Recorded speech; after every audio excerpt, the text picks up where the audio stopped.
Mga opisyal naman at kawani ng DSWD nagtungo sa ilang evacuation center sa Marikina at Quezon City. At dito'y namigay ang kagawaran ng family food packs para sa mga residenteng inilikas dahil sa sama ng panahon. May report si Patricia Lopez ng IBC. Patricia? Personal na binisita ni Department of Social Welfare and Development Secretary Rex Gatchalian ang Bautista Elementary School sa Marikina City, isa sa maraming evacuee sa Marikina, upang mamahagi ng family food packs o FFPs sa mga residenteng apektado ng malakas na pag-ulan. Nasa 603 na pamilya ang pansamantalang nananatili sa paaralan na nabigyan ng tig isang FFP.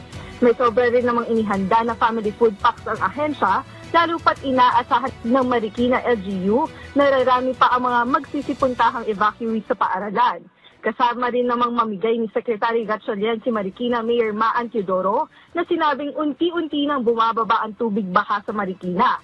Bukod naman dito sa Marikina, binisita rin naman ni Secretary Gatchalian ang evacuation center sa Payatas, Quezon City upang mamigay ng family food packs. Nasa 142 naman ang pamilyang nananatili sa covered court na nabigyan ng tig isang FFPs.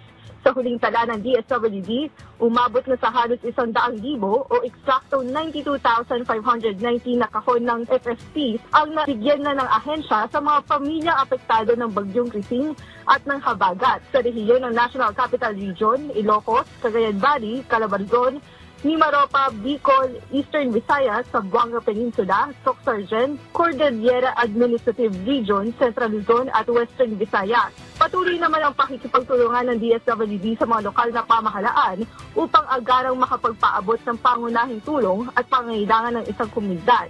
Mula dito sa Marikina City, para sa Integrated State Media, Patricia Lopez ng IBC. Maraming salamat, Patricia Lopez ng IBC 13.